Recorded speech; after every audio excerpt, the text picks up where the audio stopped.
حوالے سے سوال پوچھا گیا ہے کہ قارون کون تھا اور اسے حضرت موسیٰ علیہ السلام سے رقابت کیوں تھی؟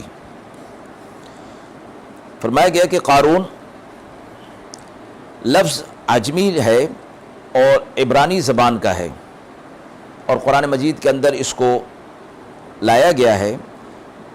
یہ شخص حضرت موسیٰ علیہ السلام کی برادری میں سے تھا، یعنی بنی اسرائیل میں سے تھا۔ حضرت موسیٰ علیہ السلام کے ساتھ اس کا کیا رشتہ تھا، اس میں مختلف اقوال ہیں۔ بعض نے چچزاد بھائی قرار دیا ہے اور بعض نے کوئی اور رشتہ بھی ان کے ساتھ منسوب کیا ہے۔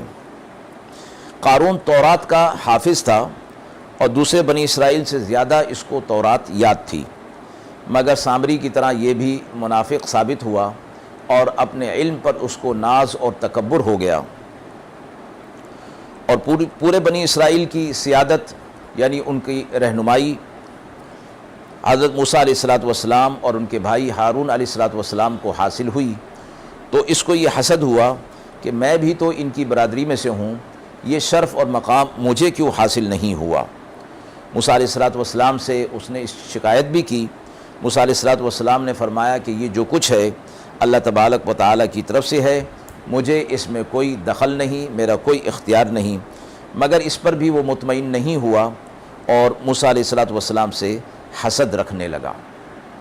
وآخر دعوانا ان الحمد للہ رب العالمین۔